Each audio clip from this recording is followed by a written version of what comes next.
எனவே தான் தேவனுடைய மக்கள் அவரை ஆராதிக்கின்ற முறைமைகள் பல விதத்தில் போனாலும் தேவன் தேவனாகவே இருக்கிறார். அல்லேலூயா. எப்பொழுதெல்லாம் வழி மாறி போகும் பொழுது அவர்களை தள்ளி விடுகிறாரோ, அதே வண்ணம் எப்பொழுதெல்லாம் அவர்கள் மனமிறங்கி ஆண்டவரிடத்தில் வர வேண்டும் என்று சொல்லி வருந்தி வருகிறார்களோ, அப்பொழுதெல்லாம் தம்முடைய பிள்ளைகளை சேர்த்து கொள்ளவும் செய்கின்றார். அல்லேலூயா. காரணம் என்ன? தந்தை என்று சொல்லுகிற இடத்தில் அவர் தெளிவாய் இருக்கின்றார். உண்டாக்கினவர் என்று சொல்லுகின்ற மகத்துவம் நிறைந்த உன்னதமான ஸ்தானத்தில் அவர் இருக்கிறார்.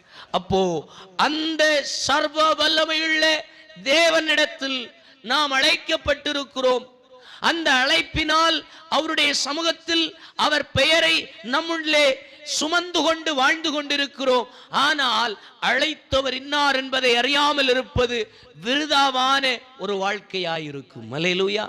அப்ப இந்த பகல் வேளையில அந்த பிதாவாகிய தெய்வம் யார், அவருடைய மகத்துவம் எப்படிப்பட்டது, எதற்காக நம்மை அழைத்திருக்கிறார் என்பதை சுருக்கமான நேரத்தில் நாம் தேவனுடைய வார்த்தையிலிருந்து நாம் சிந்திப்போமானால் நிச்சயமாகவே அவருடைய வழிகளிலே நாம் பயணிக்க முடியும். அல்லேலூயா.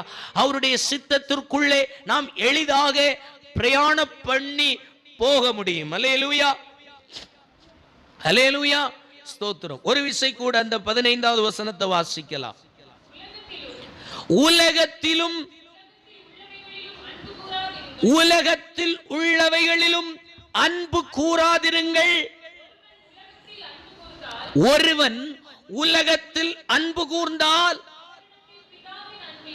அவனிடத்தில் பிதாவின் அன்பு இல்லை. அல்லேலூயா. நம்முடைய வாழ்வின் நோக்கமே பிதாவின் அன்பை உடையவர்களாய் நீங்களும் நானும் இந்த உலகத்தில் வாழும்படிக்கேத்தான் நம்மை ஆண்டவர் அழைத்திருக்கிறார். அல்லேலூயா.